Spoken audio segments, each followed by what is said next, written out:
number 3 versus number 4 in the middleweight division, Marvin Vettori and Jared Cannonier, both minus 110. So when I first sent you guys the odds, the DraftKings Sportsbook odds, Marvin Vettori was minus 145. Line movement. It's a pick 'em right now. Both men have previously challenged for the title. Cannonier last year during International Fight Week. Vettori back in 2021. Bri, I say it all the time. Since like 2017, only 2 men in MMA who have beaten Marvin Vettori, Adesanya and Robert Whittaker. Vettori had a big win over Roman Dolidze in March at UFC 286. Right back at it here. Familiar territory in a main event against the Killer Gorilla Jared Cannonier. He defeated Sean Strickland via split in a main event last December. Who wins the main event? How do they get it done? Both these guys are very similar to me. And Cannonier's got a little more power, a little more finishes. Marvin Vettori, obviously, is not known for his heavy power, but they're both coming off fights where you could argue they might have lost. I mean, Dolidze gave Marvin Vettori a hell of a fight. Sean Strickland outlanded Jared Cannonier, but Cannonier landed the harder shots. It's an interesting thing here. Both these guys are obviously wanting to get another shot at Izzy. Don't really know if that's a reality for Vettori, but they both land a lot of volume. And I saw Cannonier, and he looks leaner than I've seen him. And then he's always in incredible shape. I mean, this guy looks diced up. I mean, dicey this week. And Vettori, obviously, he's going to I'm going to steal that. Yeah, do it. For a UFC telecast. This guy looks dicey. Like, will I ever look dicey? Kenny tells me at one point in my life before I die, right? It's more of a philosophical thing, but like every man should at least get to like his most shredded self. Sure. So maybe in my 60s, Kenny will. That passed me at 21. I was just on a beer and ramen noodle diet, so I was doing okay. But no, John, I meant to mention your DraftKings ad with the dive into the pool was one of the funniest things I've ever seen, by the way. That was the dive. Thank you, buddy. The dive was awesome. Anyway. Wait till you see the new commercial we just shot in Boston if you like that. I can't wait. Can't wait.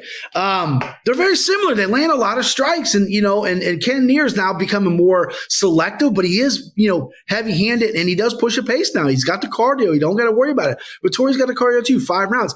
I think the leg kicks are really going to be a factor for Cannonier. Marvin Vettori just doesn't check leg kicks. Look at the Adesanya fight. He's in Vegas now. He's working with some guys, but Cannonier kicks hard, and he's made of just something different, right?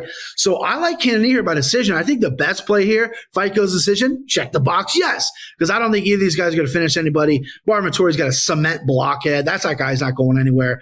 But give me Cannonier here. I think he's looked a little more cleaner his last 2 fights, and I like him to win the decision. And I see it being competitive and then him kind of slipping away with it. So give me Jared Cannonier. I was excited when he's at plus money. Now it's moving. So I got to get on that. I know I probably should give you that price that I first sent, but you know what? I'm not going to do it. Don't do it. Ken-Flo, pick him fight in the main event. Marvin Vettori minus 110, same price on Cannonier. Which way you going? Yeah, very interesting. I think that Cannonier, both guys are capable of winning this fight. This is a very close one, a very difficult one to pick. Cannonier does have 5-round experience, as does Vettori. Vettori is one of those guys that is going to move forward. You know that. Sometimes Cannonier doesn't throw the volume that you want to see. Now, sometimes that also actually works to his advantage because, he is efficient. He's trying to reserve his energy. He's looking for his spots to go. But against someone like Marvin Vettori, who's going to push the action, push the fight, that might be the difference between him winning and losing certain rounds. So I see this going to decision. If someone finishes this fight, it's probably Cannonier. He does have power, I think, to put anyone out. But Vettori does have a chin from hell. He's got that big head. I think it's going to be tough to take him out. But I do think this goes to decision. And if that's the case, I think Vettori moving forward, looking for takedowns. If he can hit that, especially late, he always comes in very well conditioned. And I think if he can mix in some takedowns here and there, get some of those up against the cage like he likes to, win some of that clinch fighting against Cannonier, he can win this fight. Cannonier is the more dangerous guy, but as far as consistency and winning rounds, I'm leaning towards Vettori. That may change as we go out the week. Reserve that right, damn it. Nice. But I'm going to lean the way of Vettori. But very interesting fight.